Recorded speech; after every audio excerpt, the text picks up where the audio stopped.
स्वागत है आपका बिजनेस दिस वीक में। अगले आधे घंटे आप कहीं मत जाइए, क्योंकि अगले आधे घंटे हम आपको बताएंगे कि पिछले हफ्ते बाजार में क्या हुआ है, इंडस्ट्री के लिए क्या रहा और इन सारी खबरों का आपके लिए क्या मतलब है। एक एक्सपर्ट भी हमारे साथ होंगे, उनसे भी होगी चर्चा। लेकिन सबसे पहले देखते हैं कि शेयर बाजार का हाल बीते हफ्ते क्या रहा। लगातार दूसरे हफ्ते हमने बाजार में गिरावट देखी। अगर सेंसेक्स निफ्टी की बात करें, दोनों ही कमजोरी के साथ बंद हुए हैं। पिछले हफ्ते में हमने कमजोरी देखी, इस हफ्ते करीब 1% की गिरावट हमने देखी है। अब 28,000 के नीचे सेंसेक्स ने क्लोजिंग दी है। और अगर निफ्टी की बात करें तो निफ्टी में भी लगभग इतनी गिरावट देखने को मिली है। कहां हम 8700 की बात कर रहे थे और कहां ये 8600 के नीचे आके बंद हुआ है। सिर्फ 4 ट्रेडिंग सेशन थे, सुस्ती बनी हुई थी और आखिरकार कमजोरी के साथ बाजार बंद हुए। जहां सोमवार को इस बात को लेकर नर्वसनेस थी कि उर्जित पटेल पर बाजार किस तरह से रिएक्ट करेगा, तो शुक्रवार तक आते आते जेनेट येलेन को लेकर बाजार घबराने लगा। ये वो स्टॉक है जहां पर हमने एक अच्छी खरीदारी देखी है। पूरे हफ्ते जो निफ्टी के गेनर्स थे, गेल, अरविंदो फार्मा, आयशर मोटर, सिप्ला, ये वो स्टॉक जहां पर अच्छी खरीदारी हमने बीते हफ्ते में देखी है। अगर कुछ खबरों की बात करें तो गेल 30,000 करोड़ रुपए के काकीनाडा प्लांट में 50% हिस्सा बेचने को तैयार है। ये वो प्लांट है जिसमें एचपीसीएल के साथ इसकी 50% की हिस्सेदारी है। अब दोनों ने कहा है कि आधा हिस्सा हम बेच देंगे। इसके अलावा अगर बात करें अरविंदो फार्मा की, तो अरविंदो फार्मा में भी कुछ खबरें निकल कर आई, कुछ नंबर्स यहां पर थे।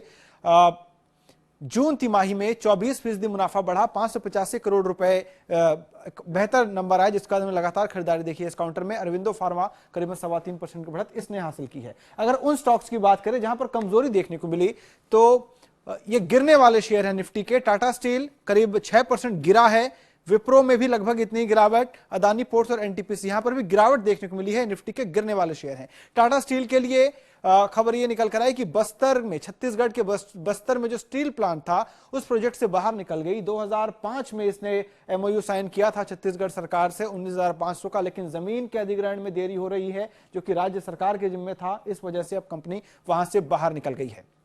इसके अलावा अगर कुछ और स्टॉक्स की बात करें, विप्रो 2 साल के न्यूनतम स्तर पर पहुंच गया। बल्कि पूरे आईटी पैक में हम लगातार कमजोरी देख रहे हैं, लेकिन विप्रो काफी खामियाजा इसको भुगतना पड़ रहा है। 2 साल के लो पर यह आ गया है और जून तिमाही के नतीजों के बाद से लगातार हम इसमें कमजोरी देख रहे हैं। विप्रो करीब 6% की गिरावट। अदानी पोर्ट्स की अगर बात करें तो यहां पर कंपनी एसईजेड में, अपने गुजरात में जो एसईजेड है, वहां पर दालों की प्रोसेसिंग यूनिट लगाने की योजना थी, जिसको सरकार ने नामंजूर कर दी है। कंपनी की योजना थी कि यहां पर प्रोसेस करके उसको एक्सपोर्ट करें, लेकिन सरकार ने मना कर दिया, मंजूरी नहीं मिली, जिसके बाद यहां पर हमने देखा करीब हफ्ते भर में 5.25% की गिरावट देखने को मिली है।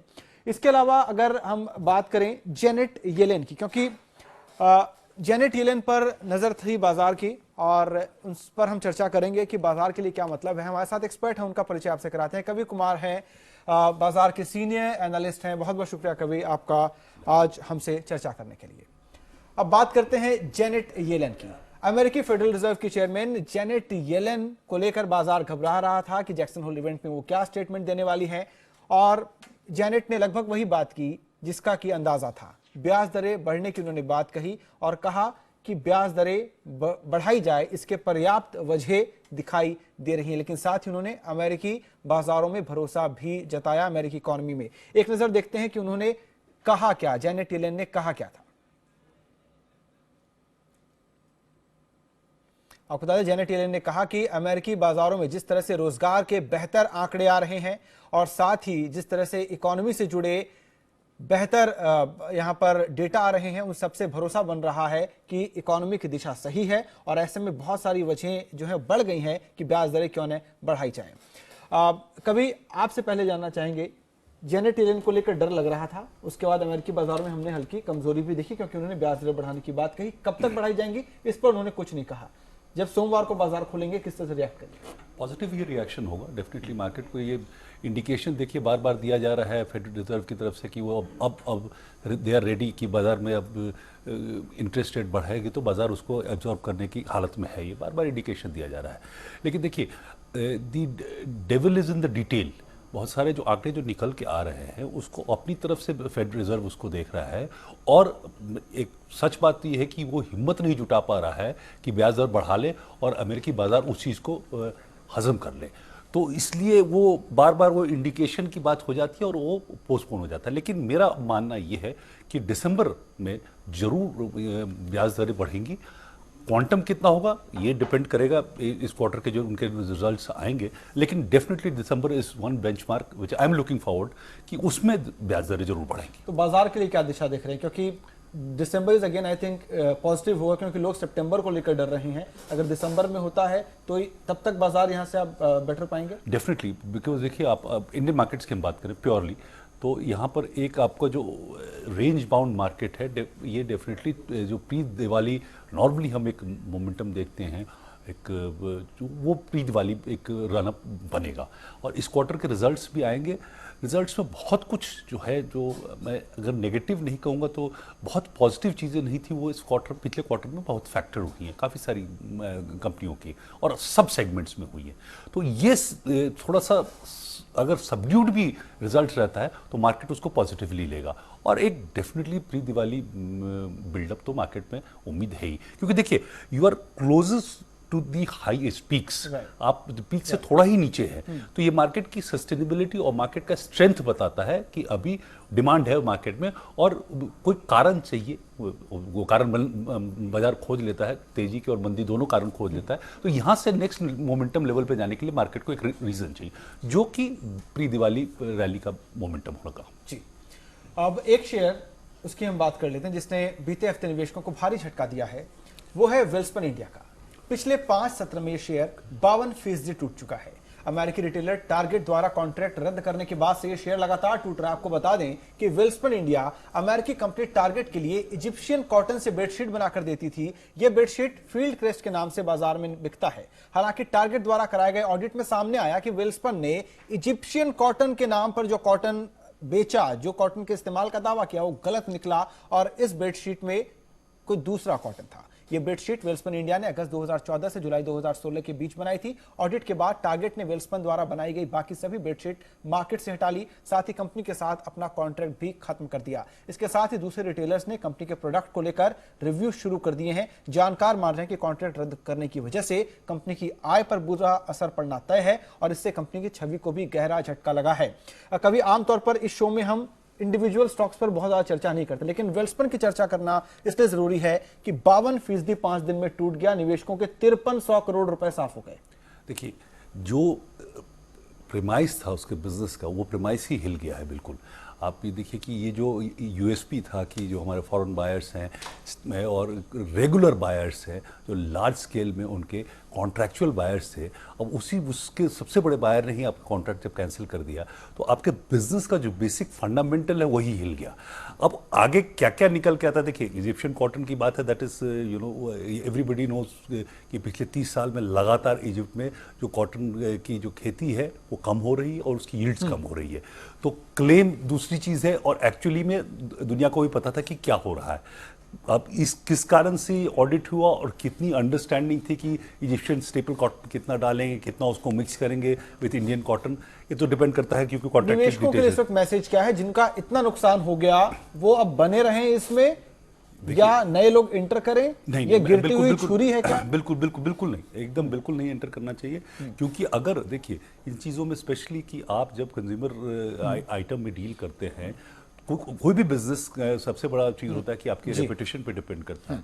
और जब एक आइटम कंज्यूमर आइटम में आप डील कर रहे हैं और आपका सबसे बड़ा क्लाइंट आपसे कॉन्ट्रैक्ट रद्द कर देता है तो बिल्कुल हाथ नहीं लगाना चाहिए। और मैं तो बोलूँगा कि जो लोग भी हैं अभी तक अगर इंतजार कर रहे हैं कि 50% गिरा और कितना गिरेगा, ऐसा कुछ नहीं होता है, ऐसा कुछ नहीं होता। स्टॉक प्राइसेस जीरो भी हो जाती हैं, ठीक है, हजारों करोड़ डॉलर की कंपनियां जीरो हो जाती हैं। एनरॉन हमारे पास एग्जाम्पल है। तो ऐसा कुछ नहीं मान के चलिए कि अब कितना गिर जाएगा, पता नहीं आगे कितने स्केलेटन्स और निकल के आते हैं और भी बायर्स अपने अगर एक्सरसाइज करते हैं कॉन्ट्रैक्चुअल एग्रीमेंट्स, क्या क्या एग्रीमेंट्स हैं, it has to be seen. तो मैं बिल्कुल निवेश की तो राय बिल्कुल नहीं दूंगा। निवेश की राय तो बिल्कुल नहीं है। ये मत सोचें कि अगर आधा नीचे आ चुका है तो आधे सस्ते में आपको मिल रहा है, नुकसान और भी हो सकता है। बात करते हैं टाटा मोटर्स की। देश की प्रमुख कार निर्माता कंपनी टाटा मोटर्स ने बेहद निराशाजनक नतीजे जारी किए हैं। जून तिमाही में कंपनी का मुनाफा 57% घटकर 2,236 करोड़ रुपए रह गया, जबकि पिछले वित्त वर्ष की पहली तिमाही में यह 5,231 करोड़ रुपए था। मुनाफे में आई इस तेज गिरावट की वजह से ब्रेक्जिट, दरअसल ब्रिटेन के यूरोजोन से निकलने के फैसले के बाद से यूरो में गिरावट आई है, जिसकी वजह से कंपनी को 2296 करोड़ रुपए का फॉरेक्स घाटा हुआ है। इस तिमाही में कंपनी के मार्जिन में भी कमी देखने को मिली है। हालांकि इस दौरान टाटा मोटर्स की आय में 9% का इजाफा हुआ है। कंपनी की आय 67,056 करोड़ रुपए रही, जबकि पिछले साल की जून तिमाही में ये 61,510 करोड़ रुपए थी। तो टाटा मोटर्स ने बेहद निराशाजनक नतीजे दिए हैं। कवि, क्या कहेंगे, your take on this numbers? देखिए, मैं चूँकि कंपनी का कोर बिजनेस नहीं है, लेकिन इतनी बड़ी कंपनीज में और स्पेशली जिनका फॉरेन करेंसीज में एक्सपोजर होता है, उनका ट्रेजरी भी बहुत बड़ा होता है। और मुझे तो मतलब काफ़ी आश्चर्य है कि इतना बड़ा लॉस, क्योंकि ब्रेक्सिट की चर्चा परिचर्चा इतने दिनों से हो रही थी और इतना गरमाया हुआ माहौल था, बातचीत थी, तो इसकी हेजिंग क्यों नहीं हुई कि इतना बड़ा लॉस एक क्वार्टर में झेलना पड़ा। I think this is a serious failure. They will definitely look into their treasury management. वो ज़रूर देखेंगे, क्योंकि जो उनका कोर बिजनेस है उसमें तो ग्रोथ है, लेकिन एक पर्टिकुलर घटना की वजह से उनको जो नुकसान मिला है ये कुछ ज़्यादा बड़ा नुकसान है। I think this should have been managed better. चलिए, साथ ही अब बात करते हैं गोल्डमैन सैक्स की। गोल्डमैन सैक्स के मुताबिक मौजूदा वित्त वर्ष में भारत की जीडीपी वृद्धि दर 7.9% रहने का अनुमान है। फर्म के मुताबिक बेहतर मानसून, सरकारी वेतनमान में वृद्धि, प्रमुख सुधारों और एफडीआई में बढ़ोतरी की वजह से भारत की आर्थिक वृद्धि दर में लगातार सुधार की उम्मीद है। आपको बता दें कि 2015-16 में वृद्धि दर 7.6% थी। ऐसे में कह सकते हैं कि भारत के लिए अच्छी खबर है। साथ ही फर्म ने यह भी कहा कि अगर अमेरिकी फेडरल रिजर्व की ब्याज दर में बढ़ोतरी होती है तो उससे भारत में होने वाले विदेशी निवेश में कमी हो सकती है। साथ ही भारत की जीडीपी वृद्धि को लेकर अलग अलग अनुमान लगाए गए हैं। उनमें गोल्डमैन सैक्स ने ही सबसे ज्यादा उम्मीद जताई है। इससे पहले मूडीज ने अनुमान लगाया था कि यह दर 7.5% रहेगी, जबकि रिजर्व बैंक का मानना है कि जीडीपी में वृद्धि दर 7.6% हो सकती है। तो कभी क्या कहेंगे, 7.9%? हमारे खुद के 7.5 और 6 के दावे पर सवाल उठते रहते हैं। गोल्डमैन सैक्स 7.9 की बात कर रहा है।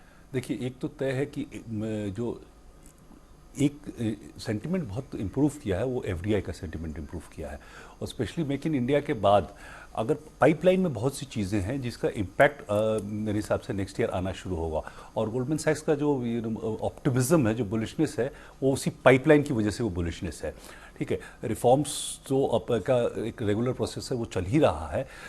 जीएसटी से है, उम्मीदें बहुत है, लेकिन वो अगले साल इम्प्लीमेंट होगा। उसके कम से कम उसके 1 साल बाद उसके नतीजे आने शुरू होंगे, और जो इम्पैक्ट कुछ नेगेटिव भी होगा पॉजिटिव के अलावा। लेकिन जो एफडीआई का जो माहौल इम्प्रूव किया है उससे मुझे लगता है कि बहुत फ़र्क पड़ेगा, और वो पाइपलाइन से उम्मीद बनती है, ज़्यादा ऑप्टिमिज्म बनता है। और आई थिंक कि गोल्डमैन सैक्स जैसी कंपनी का ज़्यादा बेटर ईगल व्यू है, क्योंकि वो वहाँ बैठे हुए हैं जहाँ से वो पाइपलाइन को बेहतर समझ और देख पा रहे हैं। यानी आप पूरी तरह से भरोसा कर रहे हैं कि ये नंबर्स हम देख सकते हैं। चलिए, पिछले हफ्ते की जो सबसे बड़ी खबर थी वो आई रिजर्व बैंक के गलियारों से। कई अटकलों के बाद आखिरकार नए आरबीआई गवर्नर के नाम का ऐलान हो गया। ये नाम है आरबीआई के डिप्टी गवर्नर उर्जित पटेल का। आइए देखते हैं उर्जित पटेल की बड़ी चुनौतियां क्या होंगी। आरबीआई के deputy governor Urjit Patel RBI governor की दौड़ में शामिल 4 दावेदारों में सरकार की पहली पसंद रहे। उर्जित भारतीय रिजर्व बैंक के नए गवर्नर होंगे। वो मौजूदा गवर्नर रघुराम राजन की जगह लेंगे। राजन का कार्यकाल 4 सितंबर को खत्म हो रहा है। फिलहाल आरबीआई के डिप्टी गवर्नर के रूप में दूसरा कार्यकाल संभाल रहे पटेल येल यूनिवर्सिटी से इकोनॉमिक्स में पीएचडी और ऑक्सफोर्ड से एमफिल की पढ़ाई कर चुके हैं। पटेल को वित्त, ऊर्जा और बुनियादी ढांचे के क्षेत्र में 17 साल से अधिक का अनुभव है। 1998 से 2001 तक वह वित्त मंत्रालय में आर्थिक मामलों के विभाग में सलाहकार भी रह चुके हैं। पटेल भारतीय मुद्रास्फीति लक्ष्य और रेट सेटिंग पैनल के एक प्रमुख वास्तुकार माने जाते हैं। जापानी कंपनी नोमुरा उर्जित को बाज की नजर वाला अर्थशास्त्री मानती है। पटेल बोस्टन कंसल्टिंग ग्रुप और रिलायंस इंडस्ट्री के साथ काम कर चुके हैं। हालांकि आरबीआई के गवर्नर के रूप में उनका कार्यकाल चुनौतियों से भरा रहने वाला है। महंगाई कम करना, 2017 तक महंगाई दर 4% लाना, एनपीए कंट्रोल करना, विलफुल डिफॉल्टर पर सख्ती करते हुए लोन रिकवरी को आसान बनाना, ऑन डिमांड बैंक खोलने का सिस्टम डेवलप करना जैसी मुख्य योजनाएं हैं जिन पर उन्हें फोकस करना होगा। Team news world India. तो बाजार का एक दौर हमने तब देखा था जब राजन के नाम का ऐलान हुआ था गवर्नर के तौर पर, तब बाजार में बहुत तेजी हमने देखी थी। लेकिन उर्जित पटेल के नाम के ऐलान के बाद पिछले हफ्ते में हमने 1% की कमजोरी देखी है। कभी जरा आप मुझे ये बताइए, क्योंकि उर्जित पटेल मुझे लगता है बाजार के लिए एक पॉजिटिव नाम है। अगर कोई आउट ऑफ टर्न नाम आता जिसको बाहर से पैराशूट लैंडिंग कराई जाती तो वो नेगेटिव रहता। ये तो डिप्टी गवर्नर हैं, इनको प्रमोट करके हम गवर्नर के तौर पर देख रहे हैं, वो भी वो शख्स जो कि पूरी इन्फ्लेशन पॉलिसी में आरबीआई राजन के काफी इंपॉर्टेंट उनका रोल था। देखिए, दो बात है। एक तो आपने बिल्कुल सही कहा है कि किसी को अगर पैरा ड्रॉप करते तो मार्केट बहुत नेगेटिवली लेता, और टिपिकली ये मार्केट एक आकलन लगा रहा था और बहुत कि कोई पॉलिटिकल फिगर ये बिठा देंगे या नॉन फाइनेंस, मतलब जैसे कि डी सुब्बाराव जैसे आईएएस ऑफिसर को किसी को बिठा देंगे, डेफिनेटली वो मार्केट के लिए बहुत नेगेटिव हो जाता। उर्जित पटेल के साथ जो एडवांटेज सबसे बड़ा ये है कि जो रघुराज रमन की जो पॉलिसीज़ जिनको मार्केट पॉजिटिवली देख रहा था उसकी कंटिन्यूटी बनी रहेगी। डेफिनेटली उसमें एक गवर्नर का नाम तो because he is a leader governor है तो उनका नाम ज़्यादा आता है, लेकिन वो के प्रमुख आर्किटेक्ट थे उर्जित पटेल। दूसरी बात जो मार्केट के लिए, और उसका इम्पैक्ट आपको धीरे धीरे नज़र आएगा कि मार्केट के लिए जो बैंकिंग, जो पीएसयू बैंकिंग का जो क्लीनअप का मोमेंटम था, आई थिंक वो फर्दर इंक्रीज होगा। ये एक बहुत अंदेशा था कि थोड़ा सॉफ्ट होने वाले किसी गवर्नर को लाया जाएगा ताकि कुछ कॉर्पोरेट्स को ज़्यादा परेशानी हो रही थी, और इस तरह से कि उनका विलफुल डिफ़ॉल्टर्स और अटैचमेंट ऑफ प्रॉपर्टीज़ वगैरह हो रही थी, तो इसलिए उम्मीद की जा रही थी कि कुछ कॉर्पोरेट्स की मैनिपुलेशन की वजह से शायद कोई सॉफ्ट गवर्नर आए। But I personally feel that Urjit Patel उस पर भी बहुत सख्ती अपनाएंगे, और जो बैंक्स की क्लीनअप है जो इन्होंने रघुराज रमन के समय में जो बहुत इंपॉर्टेंट हुआ था, उन्होंने कहा था कि भाई अब अपनी लाइबिलिटी पोस्टपोन नहीं कर सकते हैं, अब अपने नॉन परफॉर्मिंग एसेट्स को फर्दर आप रोल ओवर नहीं कर सकते, आपको डिक्लेयर करना पड़ेगा।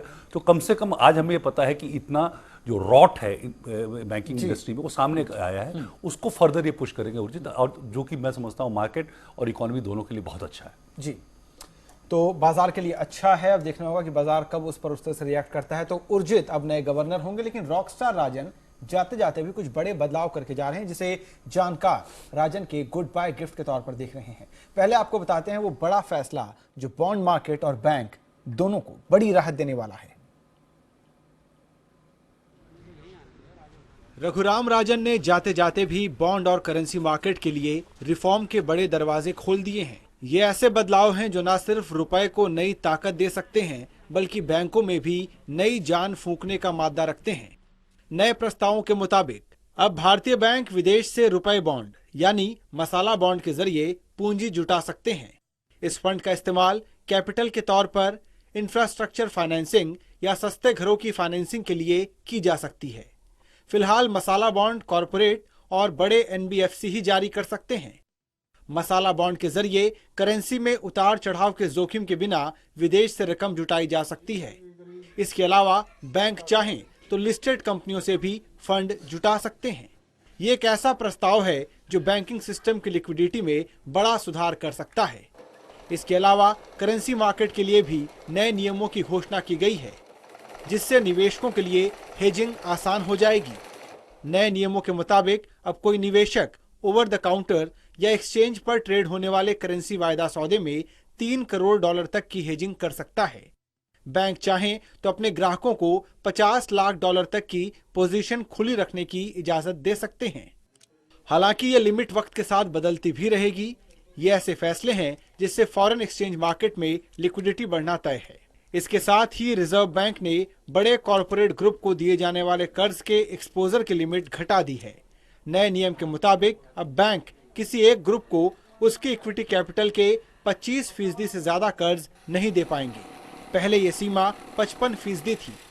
आरबीआई ने यह फैसला बढ़ते एनपीए और उनमें बड़े कॉरपोरेट्स की हिस्सेदारी को देखते हुए लिया है। इसके साथ ही नए नियमों की वजह से एक सीमा से अधिक लोन कॉरपोरेट्स के लिए महंगे हो जाएंगे। Team news world India.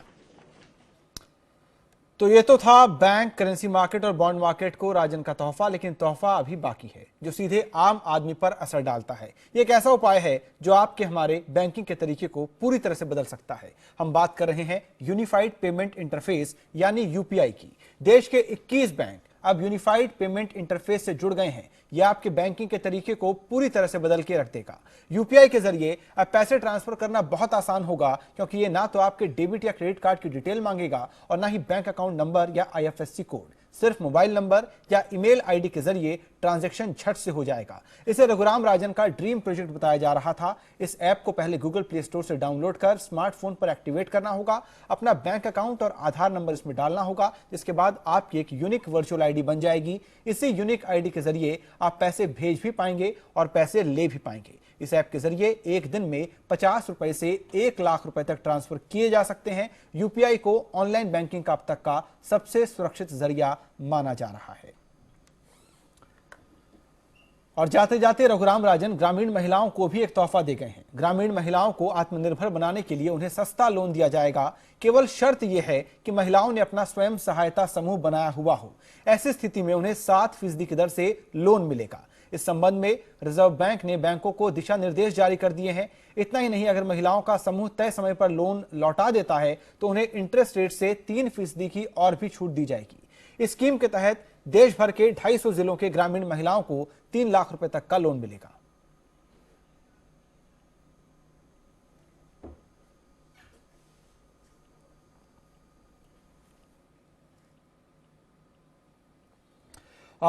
कभी कई बड़े फैसले जाते जाते राजन कर रहे हैं, इन पर क्या रिएक्ट आपका होगा? एक तो मसाला बॉन्ड और साथ ही जो यूपीआई, मुझे लगता है यूपीआई भी बहुत ही रिवोल्यूशनरी है, बिल्कुल बैंकिंग के तरीके को बदल देगा ये। तो देखिए, बॉन्ड मार्केट का डेप्थ जितना होगा उतना ही एक इकॉनमी की मैच्योरिटी वो दर्शाता है। आपके फाइनेंशियल सिस्टम की मैच्योरिटी उसी बात से आती है कि आपका बॉन्ड मार्केट का डेप्थ कितना है, जो डिफरेंट प्लेयर्स जो मार्केट में हैं वो किस तरह से पैसा रेज कर सकते हैं, उसको ट्रांसफ़र कर सकते हैं, उसको प्लेज कर सकते हैं, उसको अलग अलग तरीके से यूज़ कर सकते हैं, इस पे डिपेंड करता है। अगर आप देखिए कि अगर अमेरिकन मार्केट को देखिए, वेस्टर्न वर्ल्ड को देखिए, चाहे हांगकॉन्ग, सिंगापुर जैसे जो फाइनेंशियल सर्विसेज जो सेंटर्स हैं, इनका सारा जो दारोमदार होता है, इनका जो टिके होता है, ये बॉन्ड और करेंसी मार्केट्स पे होते हैं। आई थिंक जो रघुराजन ने जो जाते जाते ये फैसला किया है, बहुत लंबी अवधि में इसका बहुत सारे फायदे उभर के आएंगे। कॉस्ट ऑफ ट्रांजैक्शन और कॉस्ट ऑफ फंड्स कम होगा, जो सबसे महत्वपूर्ण बात होता है किसी इकोनॉमी की सस्टेनेबिलिटी के लिए, उसको कॉम्पिटिटिव बनाने के लिए, ये बहुत महत्वपूर्ण बात है। दूसरा, यूपीआई, जब तक आप बैंक जाना एक फिजिकल बैंक की आवश्यकता वर्चुअल वर्ल्ड में जब तक कन्वर्ट नहीं होगी, तब तक आप फाइनेंशियल इंक्लूजन का अपना जो ड्रीम है इस देश में वो नहीं पूरा कर सकते हैं। दिल्ली और एनसीआर और मुंबई में बैठ के आपको हर 100 मीटर पे बैंक दिखता है। आप ग्रामीण क्षेत्रों में जाइए तो अभी भी 15-15, 20-20 किलोमीटर के रेडियस में कोई बैंक नहीं है, कोई शेड्यूल्ड बैंक नहीं है। तो फिजिकल, और वो फिजिकल एसेट क्रिएट करना इतना आसान काम नहीं है, वहाँ लोगों को बिठाना इतना आसान नहीं है।